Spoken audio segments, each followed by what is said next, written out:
ஏராளம் முன்னறிவித்திருந்தார்கள். அதிலே ஒரு முன்னறிவிப்பு என்னாகம புத்தகம் 24ஆம் அதிகாரம் 17ஆம் வசனத்திலே பிலேயாம் தீர்க்கதரிசி சொல்லுகிறார், நான் அவரை காண்பேன், இப்பொழுது அல்ல, அவரை தரிசிப்பேன். நான் இந்த மேசியாவை தரிசிப்பேன், சமீபமாய் அல்ல. ஒரு நட்சத்திரம் யாக்கோபிலிருந்து உதிக்கும், ஒரு நட்சத்திரம் யாக்கோபிலிருந்து உதிக்கும். ஒரு செங்கோல் இஸ்ரவேலிலிருந்து எழும்பும். செங்கோல் என்றால் ஒரு ஆளுகை, நீதியான ஆளுகை. இஸ்ரவேலிலிருந்து எழும்பும் ஒரு நட்சத்திரம் யாக்கோபிலிருந்து உதிக்கும். இந்த செய்தி யூதர்கள் உலகமெங்கும் சிதறடிக்கப்பட்டிருந்த நாட்களில் இந்த செய்தி உலகமெங்கும் பரவினது. எங்களுக்கு ஒரு மேசியா உண்டு, அந்த மேசியா வரப்போகிறார், அவர் ராஜாவா வரப்போகிறார், எங்களுக்கு ராஜ்யத்தை கொடுக்க போகிறார் என்றெல்லாம் யூதர்கள் அவரை குறித்து பிரசித்தம் பண்ணி இருந்தார்கள். பரவலாக ஒரு நட்சத்திரம், ராஜாவுக்கு விசேஷித்த ஒரு நட்சத்திரம் உதிக்கும்.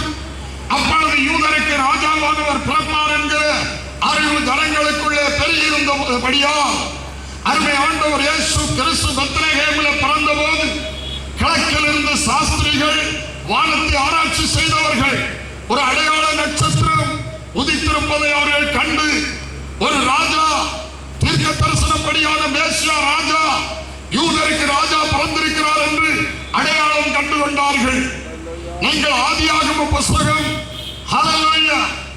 1ஆம் அதிகாரம் 13, 14, 15 வசனங்களை வாசிப்பீர்கள் என்றால், தேவன் சூரியனையும் சந்திரனையும் நட்சத்திரங்களை படைத்தது எதற்காக என்றால், சூரியனும் சந்திரனும் வெளிச்சம் கொடுக்க ஏற்படுத்தப்பட்டிருந்தாலும் அவைகள் எல்லாம் கால குறிப்புக்காகவும் அடையாளங்களுக்காகவும் நாளையும் காலங்களை வருஷங்களை கணிப்பதற்காக வானத்திலே அடையாளங்களாக சிருஷ்டித்தார் என்று எழுதியிருக்கிறது. ஹல்லேலூயா. ஆகவே உலக ரட்சகரான மேசியாவான கிறிஸ்து இந்த உலகத்திலே பிறக்கும் போது அந்த அடையாள நட்சத்திரம் வானத்திலே உதித்தது. சாஸ்திரிகள் அந்த அடையாள நட்சத்திரத்தை பார்த்தவுடனே இந்த காலத்தை கணிக்கிற அவர்கள், ஓ, உலகத்தை ரட்சிக்கிற மேசியா பிறந்திருக்கிறார் என்று அவர்கள் அறிந்து கொண்டார்கள்.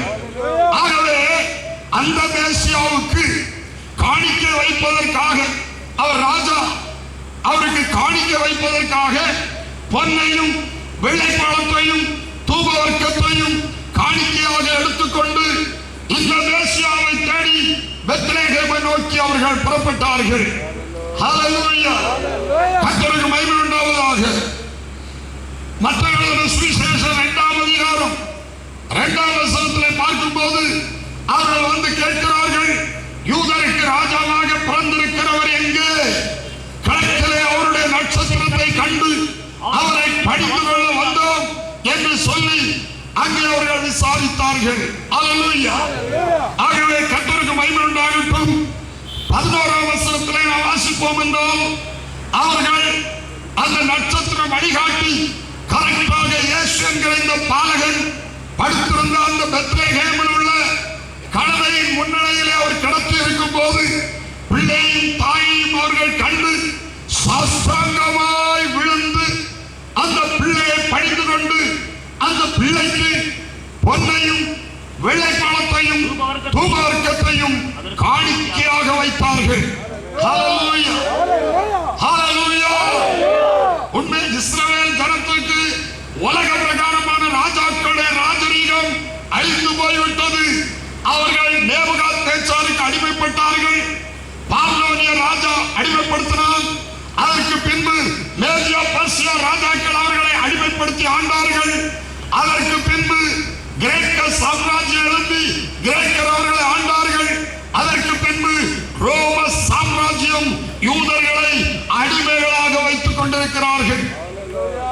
இப்படிப்பட்ட அடிமைத்தனத்தில் இருக்கும் போதுதான் தங்களுடைய ராஜா, தங்களை விடுவிக்கிறவர், தங்களை ரட்சிக்கிறவர், தங்களுக்கு ராஜ்யத்தை கொடுக்கிறவர், ஆளுகை கொடுக்கிறவர் மேசியா வருகிறார், பிறக்கிறார் என்று எதிர்பார்த்தார்கள். கர்த்தருடைய நாமத்துக்கு ஸ்தோத்திரம். பரந்த மேசியாவிற்கு இந்த பிள்ளைக்கு பொன்னையும் வெள்ளைப்பழத்தையும் தூபார்க்கத்தையும் காணிக்கையாய் கொண்டு படைத்தார்கள். மத்தேயு சுவிசேஷம் 16ஆம் வசனம். அவர்கள் அந்த வீட்டுக்குள் பிரவேசித்து பிள்ளையையும் அதன் தாயாகிய மரியாளையும் கண்டு சாஷ்டாங்கமாய் விழுந்து அதை பணிந்து கொண்டு பொக்கிஷங்களை திறந்து பொன்னையும் தூபவர்க்கத்தையும் வெள்ளை போலத்தையும் அதற்கு காணிக்கையாக வைத்தார்கள். அன்பானவர்களே, இந்த மூன்றையும் காணிக்கையாய் செலுத்துவது கர்த்தருக்கு செலுத்துவதாகும். யாத்ரா 35ஆம் அதிகாரம் 22ஆம் வசனம். மனப்பூர்வமுள்ள ஸ்திரீ புருஷர் யாவரும் அஸ்தகடகங்கள், காதணிகள், மோதிரங்கள், ஆரங்கள் முதலான சகலவித பொன்னாபரணங்களையும் கொண்டு வந்தார்கள். கர்த்தருக்கு காணிக்கை செலுத்தின ஒவ்வொருவரும் பொன்னை காணிக்கையாக செலுத்தினார்கள். இந்த பாலகனை யூதர், அந்த சாஸ்திரிகள் யார் என்று அடையாளம் கண்டு கொண்டார்கள். ஹல்லேலூயா. ஆனால் இந்த கிறிஸ்தவ போதகர்களுக்கு இந்த இயேசுவை யார் என்று தெரியவில்லை என்பதுதான் நாங்கள் வேதனையோடு இங்கே பிரசங்கித்துக் கொண்டிருக்கிற விஷயம்.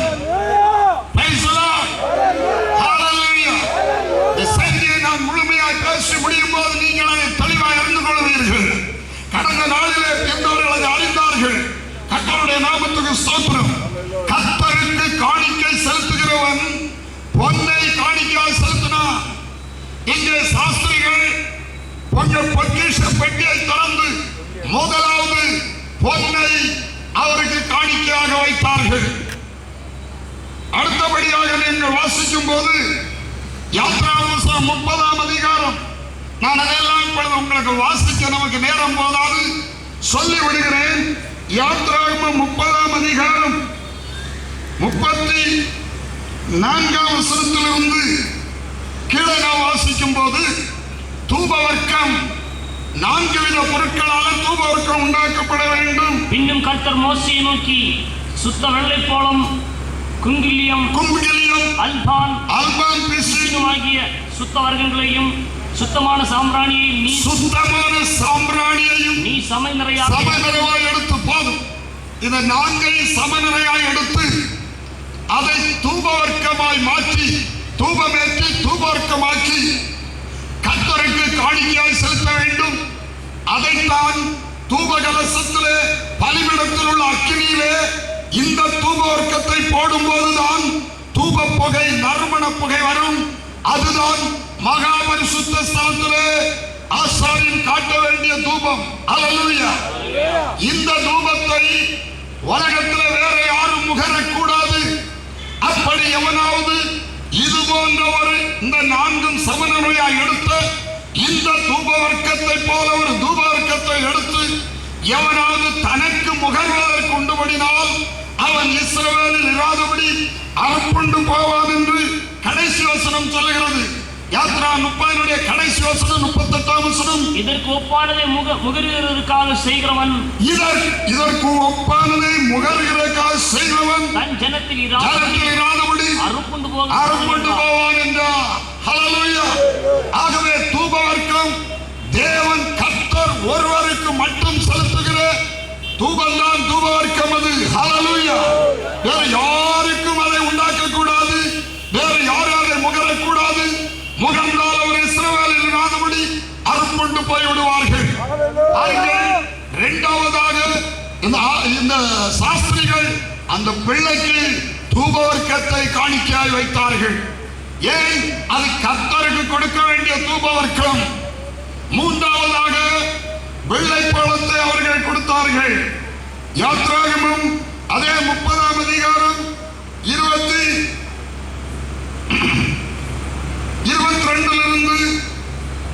33 வரைக்குள்ள வசனத்தில் அபிஷேக தைலத்திற்காக வெள்ளை பழத்தை கொண்டு கொடுக்க வேண்டும். கர்த்தருக்கு அபிஷேக தைலத்திற்காக வெள்ளை பழத்தை கொண்டு போக வேண்டும். அதை வீட்டில் போய் நீங்கள் எழுதி குறித்து வைத்துக் கொண்டு வாசித்துக் கொள்ளுங்கள். யாத்ரா புஸ்தகம் 30ஆம் அதிகாரம் 22 33 வரை அபிஷேக தைலம், 34 37 8 வரை தூபவர்க்கம். யாத்ரா 35 35:22 கர்த்தருக்கு காணிக்கை செலுத்துற பொன் விசுவாசத்தை காட்டுகிறது. இயேசுவை யார் என்று சரியாய் விசுவாசித்து அறிய வேண்டும். இயேசு கிறிஸ்துவிற்கு தூபத்தை செலுத்த வேண்டும். அவருக்கு அபிஷேக தைலத்திற்காக வெள்ளைப்பழத்தை கொண்டு வர வேண்டும். தேவனை யார் அபிஷேகிப்பது? தேவனுக்கு அபிஷேக தைலம் எதற்கு? தேவனுக்கு அபிஷேக தைலம் மனிதன் கொடுக்க முடியுமா? இதுக்குள்ளேதான் இருக்கிறது. ஒருவன் ராஜாவாக ராஜா சகோதரனாக இருக்க வேண்டும். ராஜா சகோதரனாக இருக்க வேண்டும். உபாகமம் 17, 14, 15 நாம் வாசித்து விட்டோம் ஏற்கனவே. ஹல்லேலூயா. ராஜா சகோதரனாக இருக்க வேண்டும். பழைய ஏற்பாட்டு ராஜரீகம், மனுஷ ராஜரீகம் தோல்வி அடைந்தது. ராஜாக்கள் தேவனை பிரியப்படுத்த முடியாதவர்களாய் போனார்கள். ராஜாக்கள் சுயநலவாதிகளாய் மாறினார்கள். ராஜாக்கள் விக்கிரகாராதனைக்காரர்களாய் மாறினார்கள். அவர்கள் தேவ சித்தம் செய்யவில்லை. இஸ்ரவேல் ஜனத்துக்கு அவர்கள் வெற்றியை கொண்டு வர முடியவில்லை.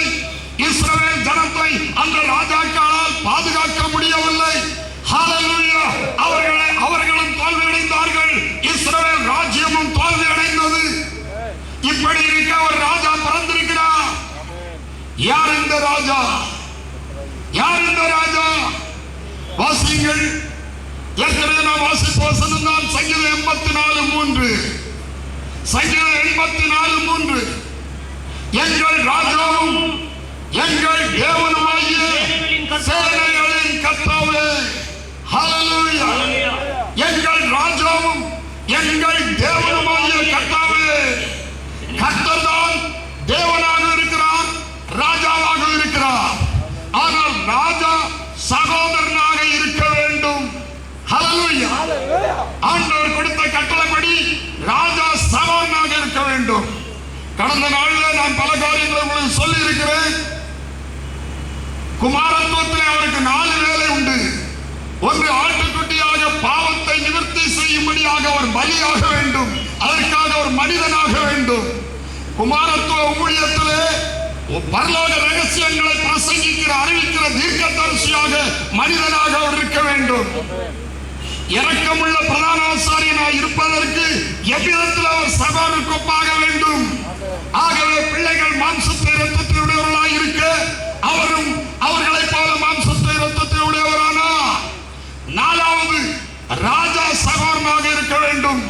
குமாரத்துவ ஊழியத்திலே நம்முடைய ராஜாவாய் இருப்பதற்காக, நம்மை பாதுகாக்கிறவராய் இருப்பதற்காக, நமக்காக யுத்தங்களை நடப்பிக்கிறவராய் இருப்பதற்காக, சிங்க முகத்து உடையவராக, யூத கோத்திரத்தை சிங்கமாக இயேசு இந்த உலகத்திலே பிறந்தார். ஹல்லேலூயா. உலகத்திலே அவர் இருக்கும்போது ஆட்டுக்குட்டியாய் இருந்தார். உலகத்தை ஜெயித்தவர் சிங்கமாக இருக்கிறார். வெளிப்படுத்தல் புத்தகம் 5ஆம் அதிகாரம் 5ஆம் வசனத்திலே சபை தோல்வி அடைந்து கிடைக்கிறதை பார்த்து யோவான் அப்போஸ்தலன் அழுகிறார்.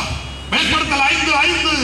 உடனே மூப்பர்களில் ஒருவன் அவரை நோக்கி, நீ அழ வேண்டாம், நீ அழ வேண்டாம். யூதா கோத்திரத்து சிங்கம், யூதா கோத்திரத்து சிங்கமும் தாவீதின் வேறுமானவர் புஸ்தகத்தை திறக்கவும் 7 முத்திரைகளை உடைக்கவும் ஜெயம் கொண்டிருக்கிறார். நீ அழ வேண்டாம். ஓ ஷமா லௌட்டபாரியா, தெய்வ பிள்ளையே, நீ இயேசுவை உண்மையாய் விசுவாசித்து உத்தமமாய் அவரை பின்பற்றுகிற ஒரு நபரானால் நீ எதை நினைத்து கலங்க வேண்டாம். நீ அழ வேண்டாம். அவர் உயிரோடு இருக்கிறார். அவர் கூட இருக்கிறார். அவர் ஜெயம் கொடுக்க வல்லவராய் இருக்கிறார்.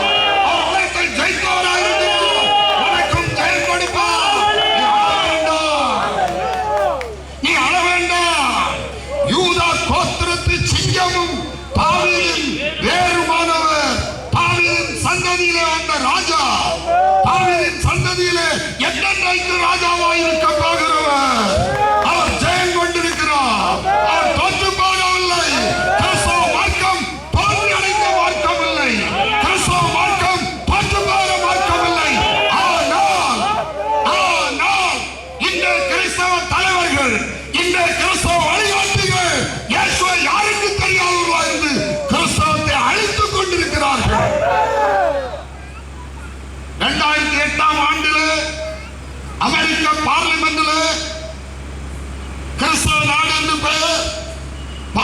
இங்கிலாந்தில் ராஜன் பட் என்று சொல்லக்கூடிய என்று சொல்லக்கூடிய ஒரு நபர் அஞ்ஞான முறைமைப்படி விக்கிரக ஆராதனை முறைமைப்படி பூசை நடத்தி பார்லிமெண்டை தொடங்கினார்.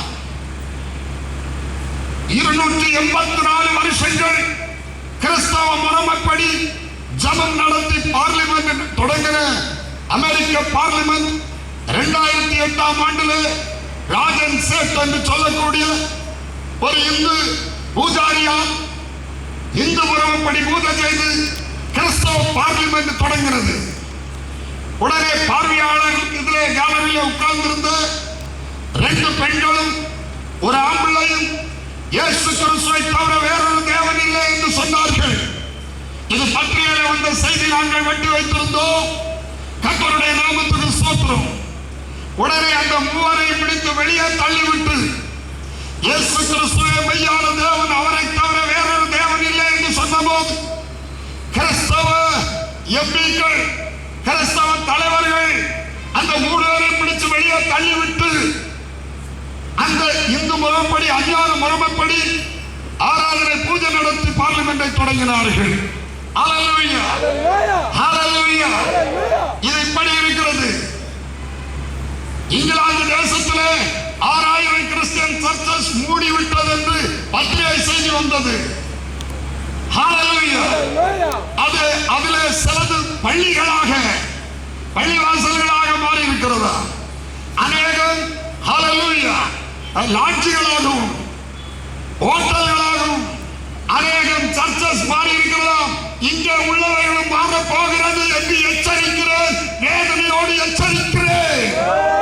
இங்கே உள்ளவர்களும் விலை கூர்மேசி பணத்துக்காக, நோட்டுக்காக, லஞ்சத்துக்காக தலைவர்கள் அடவு வைக்கிறார்கள். இயேசுவின் பின்னாலே நடக்க தெரியாத மத தலைவர்கள் ஹல்லேலூயா கிறிஸ்தவத்தை அழிக்கிறார்கள். கர்த்தருடைய நாமத்துக்கு ஸ்தோத்திரம். கிறிஸ்தவ மக்கள் நடுவில் ஆண்டவருடைய வார்த்தையை திட்டமாய் கண்டிப்பாய் பேச எனக்கு உரிமை உண்டு. பரலோகத்தின் தேவன் எனக்கு தந்திருக்கிறார். Praise the Lord. Hallelujah. Hallelujah. Hallelujah. இந்த பைபிளை நம்புகிற மக்கள் மேல் அதிகாரத்தோடு பேச கர்த்தர் ஊழியக்காரனுக்கு அதிகாரம் கொடுத்திருக்கிறார். Praise the Lord. Hallelujah. இன்னும் 4000 சர்ச்சஸ் இங்கிலாந்திலே மூடுவதற்கு இருக்கிறது. ஏனென்றால் ஆட்கள் போகவில்லை என்று சொல்லப்படுகிறது. 70% பிஷப்ஸ் இயேசுவின் சிலுவை பலியையும் உயிர்த்தெழுதலை நம்ப வேண்டாம் என்று சொல்லி இருக்கிறார்.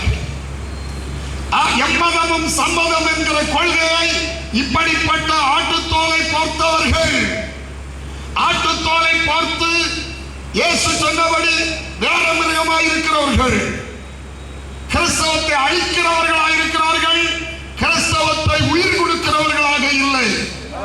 ஹல்லேலூயா, ஹல்லேலூயா. கர்த்தருடைய பரிசுத்த நாமத்துக்கு ஸ்தோத்திரம். நான் வேதனையோடு சொல்வது ஒருவேளை உங்களை கடினமாக இருக்கலாம். என் காது கேட்க, என் கண் காண ஒரு புரோட்டஸ்டன்ட் சபை பாஸ்டர் இங்கிலாந்தில் இருக்கிறவர், லண்டன்ல ஊழியம் செய்யறேன்னு சொன்னவர், என் கண்ணவரை காண, என் காது கேட்க நாகர்கோவிலில் வைத்து சொன்ன விஷயம். என் மூத்த மகள் ஹாலிவுட் நடிகையாக இருக்கிறார். ஆண்டவர்களை அளவில்லாமல் ஆசீர்வதித்திருக்கிறார். பணம், அளவில்லாமல் பணம் புரோட்டஸ்டன்ட் பாஸ்டருக்கு வந்திருக்கா. மூத்த மகள் ஹாலிவுட் நடிகையா இருக்கிறாளா. 2வது மகளுக்கு ஏராளம் பாய் ஃப்ரெண்ட்ஸ் உண்டு என்று சொன்னார். பாய் ஃப்ரெண்ட்ஸ் ஒரு வார்த்தை நான் கூட்டி சொல்லவில்லை, எனக்கு அவசியம் இல்லை. நான் கூட்டி சொல்வேன் என்றால் கர்த்தர் என்னை அடிப்பார். ஹல்லேலூயா. கூட்டியும் குறைத்தும் சொல்லவில்லை. என் கண் கண்டு என் காது கேட்டதை அப்படியே உங்களுக்கு முன்னே சொல்லுகிறேன். இந்த பாஸ்டர்ஸ் எப்படி ஜனத்தை இயேசுவுடன் நடத்துவார்கள், இவர்கள் எப்படி மக்களை பரிசுத்த வாழ்க்கைக்கு நடத்துவார்கள். எங்கள் கிறிஸ்தவ சமூகம் இப்படித்தானே நடத்தப்படுகிறது. அவர்கள் சத்தியத்தை பயக்கிறார்கள், சத்தியத்தை விரோதிக்கிறார்கள். தீர்க்கதரிசனத்தில் எழுதியிருக்கிறது, ஒலிமுக வாசலில் யதார்த்தமாய் பேசுகிறவனை ஜனங்கள் பகைக்கிறார்கள், சத்தியம் பேசுகிறவனை ஜனங்கள் பயக்கிறார்கள். ஓசியாவில் இப்படி ஒரு வசனம் உண்டு. குறிப்பிட்ட வசனம் ஞாபகத்துக்கு இல்லை, யாராவது ஞாபகம் இருந்தால் சொல்லலாம். தன் மனம் போன போக்கின்படி நடந்து உங்களுக்கு திராட்சரசத்தையும் மதுபானத்தையும் குறித்து பிரசங்கிப்பேன் என்றால் அவனே இந்த ஜனத்துக்கு ஏற்ற பிரசங்கியாயிருப்பான்.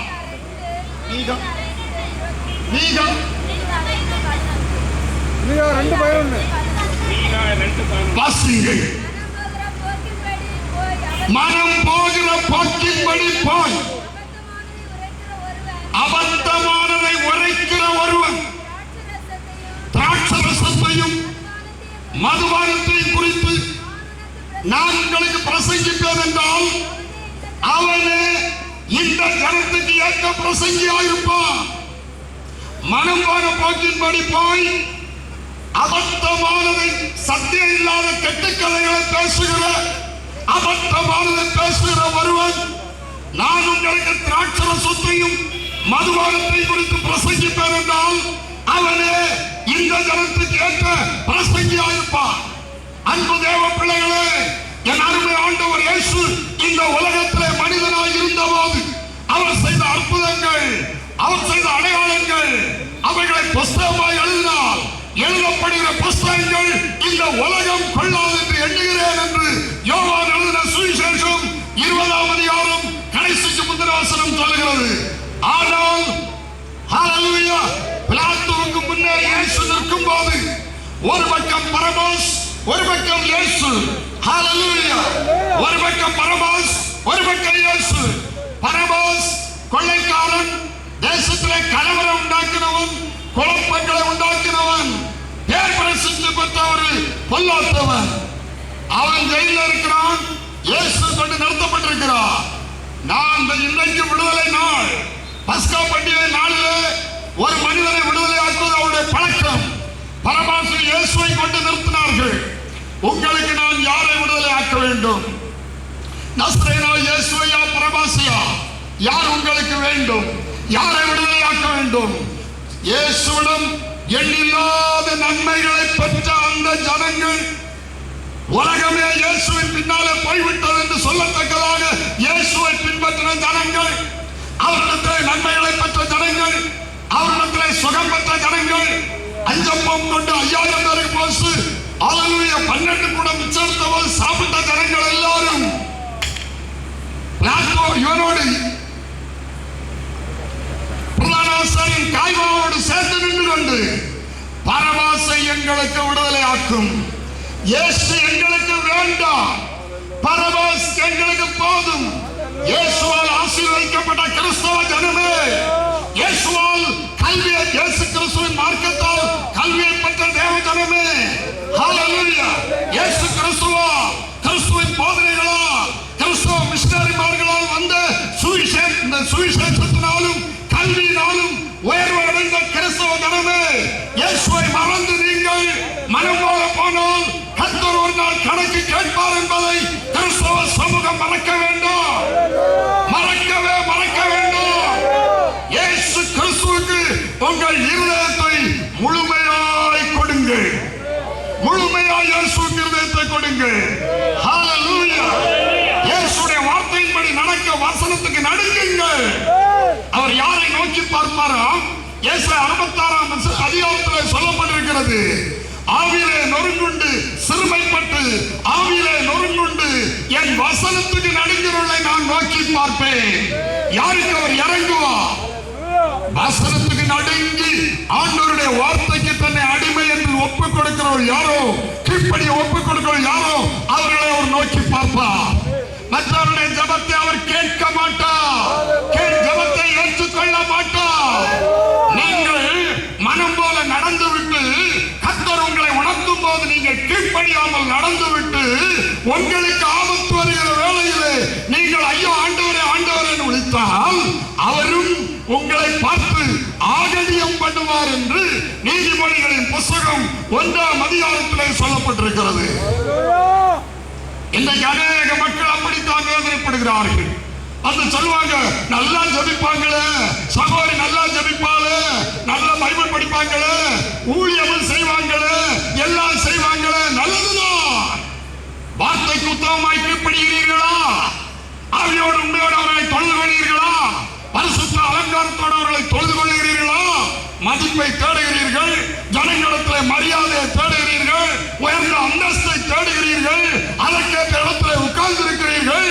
ஆவியோடு உண்மையோடும் ஆண்டவரை தொழுது கொள்ளுகிற இடத்திலே, சத்தியத்தின்படி தொழுது கொள்ளுகிற இடத்திலே, அத்திமரத்திலே காட்டத்தி மரத்திலே ஏறி இருந்தது போல இருந்து கொண்டு கீழே இறங்கி வா என்று அழைக்கிற ஆண்டவருடைய அழைப்பின் சத்தத்திற்கு நீங்கள் கீழ்ப்படுகிறீர்களா?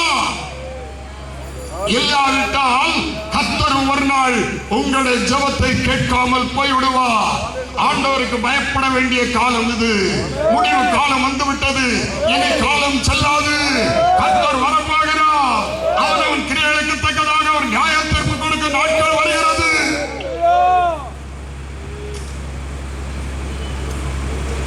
மேற்கத்திய நாடுகளில் உள்ள கிறிஸ்தவ கலாச்சாரம் தாறுமாறாய் பெண்கள் டிரஸ் கொடுக்காமல் போகிற அவலமான அலங்கோலமானவைகளை வைத்துக் கொண்டு சத்தியமில்லாத மார்க்கங்கள் இதை பார்த்து ஹல்லேலூயா ஹல்லேலூயா கிறிஸ்தவ மார்க்கம் சத்தியமில்லாத மார்க்கம் என்று தூஷிப்பதற்கு காரணமாக இருப்பது கிறிஸ்தவ தலைவர்களும் ஜனங்களும்.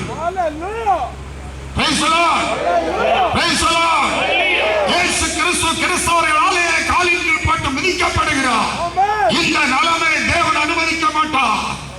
தேவன் தம்மை பரியாசம் பண்ண மனுஷன் எதை விதைப்பானோ அதை ஒரு நாள் அவன் அறுக்க வேண்டிய நாள் வரும். அதே நேரத்தில் பத்திரை குறிப்பை நான் உங்களை காட்டினேன். பாவம் செய்வதற்காகவே மனிதன் படைக்கப்பட்டிருக்கிறான். இது ஒரு மார்க்கமா? இது ஒரு உண்மையான விசுவாசமா? மனிதனை பாவம் செய்வதற்காக படைத்த தெய்வம் தெய்வமா? ஹல்லேலூயா. வெட்கப்பட வேண்டும். We can serve you righteous countervalue.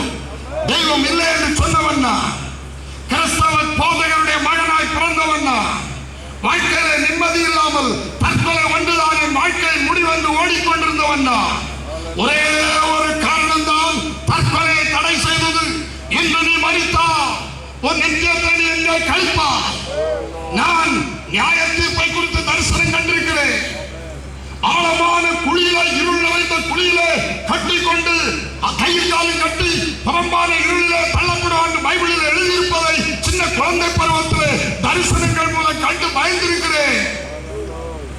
நரகத்துக்கு தப்ப வேண்டுமே என்கிற ஒரே ஒரு வேதனையின் துடிப்பு எனக்குள்ளே இருந்து கொண்டிருந்தது. ஹல்லேலூயா. சத்தால் நரகத்து போகக்கூடாது, மோட்சத்துக்கு போக வேண்டும்.